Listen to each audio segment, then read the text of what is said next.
বিসমিল্লাহির রহমানির রহিম। আসসালামু আলাইকুম প্রিয় দর্শক, আশা করি সবাই ভালো আছেন। আমি আজকে পাকাবো ব্রয়লার মুরগি ভুনা। এই মুরগিটা সাধারণ একটা রেসিপি, সবাই জানেন, কিন্তু যারা না জানেন, নতুন গৃহিণী অথবা প্রবাসে ব্যাচেলর থাকেন, তাদের জন্য আজকের এই রেসিপিটা। তার জন্য এখানে একটা পাতিলে আমি দিয়ে দিলাম 1/3 কাপ সয়াবিন তেল। 1 কাপে 3 ভাগের 1 কাপ সয়াবিন তেল। এখানে আমি একটা মুরগি, 1 কেজি ওজন একটা মুরগি মিডিয়াম টুকরা করে কেটে নিয়ে হলুদ, মরিচ, লবণ লাগিয়ে আধা ঘন্টা আগে রেখে দিয়েছি। এবার আমি মুরগিগুলো হালকা একটু জাস্ট ভাজি করে নেব। প্রিয় দর্শক, যদি রেসিপিটা পছন্দ হয় প্লিজ একটা লাইক এবং একটা কমেন্ট করবেন আর আমার সাথে থাকবেন এবং পুরো রেসিপিটা দেখবেন। এবার মুরগি কিছুক্ষণ পরে, প্রায় 1-2 মিনিট পরে মুরগিগুলো একটু উল্টে দেবো। এক সাইড হয়ে গেছে, উল্টে দিয়ে অপর সাইড এভাবে আমি একটু হালকা একটু জাস্ট ভাজি করে নিব। হালকা ভাজি, বেশি তেমন কড়া ভাজি না। এবার মুরগি ভাজি হয়ে গেছে, আমি মুরগিগুলো এবার উঠিয়ে নিয়ে নিলাম। এবার দিয়ে দিলাম আমি 3টা কাঁচামরিচ আর 2টা পেঁয়াজ কুচি। পেঁয়াজ আর মরিচগুলোকে প্রায় 1 মিনিটের মতন হালকা একটু তেলে ভাজি করে তারপরে দিয়ে দিব কিছুটা মশলা।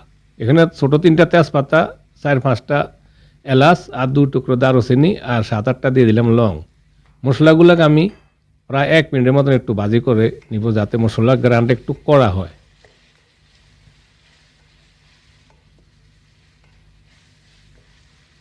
পেঁয়াজগুলো আমি বেশি লাল করি না, যেহেতু মুরগি ভুনা করার সময় পেঁয়াজগুলো এমনিতে গলে দেবে, তাই বেশি লাল করি না। এবার দিয়ে দিলাম 1 চামচ আদা ব্লেন্ডার করা আর আধা চামচ রসুন। আদা রসুনগুলো আবার 15 থেকে 20 সেকেন্ড একটু তেলে ভাজি করে নিলাম, যাতে কাঁচা গন্ধটা দূর হয়। এবার দিয়ে দিব 1 চা চামচ পরিমাণ হলুদের গুঁড়া, 1 চা চামচ পরিমাণ দিলাম লাল মরিচের গুঁড়া আর 1 চা চামচ জিরা গুঁড়া। যেহেতু আমি কাঁচামরিচ দিয়েছি এই জন্য লাল মরিচটা 1 চা চামচ দিয়েছি, আপনারা স্বাদ মতন জাল দেবেন। এবার একটু পানি দিয়ে দিব যাতে মশলাগুলো পুড়ে না যায়। তারপর আমি 4 থেকে 5 মিনিটের মতন মশলাগুলো আমি একটু কষিয়ে নিব। মশলাগুলো ভালো করে একটু 5 মিনিটের মতন কষিয়ে নিছি। এবার দিয়ে দিলাম পরিমাণ মতো একটু লবণ। আপনারা যতটুকু প্রয়োজন না পরিমাণ মতন একটু লবণ দিবেন। এবার আমি দিয়ে দিব ভাজি করা মুরগি। তারপরে একটু নাড়া দিয়ে মশলার সাথে ভালো করে একটু মিক্স করে নিব।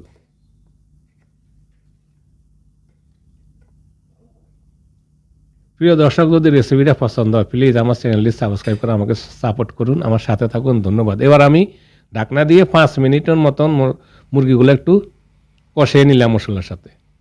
চলে আসলাম 5 মিনিট পর।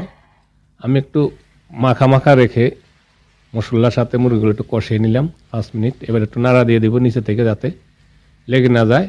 তারপরে আমি দিয়ে দিলাম একটা টমেটো। টমেটো দিলে মুরগির কালারটা একটু ভালো হয়, টমেটোর একটা ফ্লেভার ভালো লাগে। যদি আপনারা টমেটোটা দিতে না চান, না দিলেও চলবো।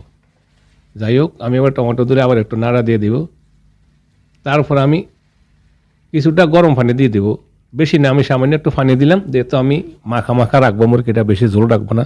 আপনারা যতটুকু পরিমাণ ঝোল চান পরিমাণ মতো একটু ঝোল রাখবেন, তবে মাখা মাখা রাখলে একটু মুরগির স্বাদটা একটু ভালো হয়। এবার ঢাকনা দিয়ে আমি মিডিয়াম হিটে 10 থেকে 12 মিনিটের মতন মুরগিটা পাকিয়ে নিব। চলে আসলাম আমি 10-12 মিনিট পর। আমার মুরগিটা ভুনা হয়ে গেছে, মুরগি ভুনা রেডি। দেখুন ঝোলটা মাখা মাখা হয়ে গেছে। এবার আমি দিয়ে দিলাম কিছুটা ধনিয়া পাতা। ধনিয়া পাতা দিয়ে আবার 1 মিনিটের মতন আমি মুরগিগুলো একটু আবার চুলাতে জাল করে নিব, যাতে ধনিয়া পাতাটা নরম হয়। এবার আমি একটা প্লেটে উঠে নিয়ে দেখি, দেখুন মুরগিটা কেমন নরম হয়েছে। চামচ দিয়ে মুরগিটা ছিঁড়া যায়। আর মুরগির ঝোলটা ঘন, দেখুন কেমন একটা ঘন মাখা মাখা ঝোল হয়েছে। এই মুরগিটা আপনারা রুটি পরোটার সাথে খাইতে পারেন অথবা ভাতের সাথে খাইতে পারেন। আশা করি আপনাদের রেসিপিটা পছন্দ হবে। যদি পছন্দ প্লিজ লাইক, কমেন্ট এবং শেয়ার করবেন আর আমার চ্যানেলটা সাবস্ক্রাইব করবেন। সবাই ভালো থাকুন, সুস্থ থাকুন। আল্লাহ হাফেজ।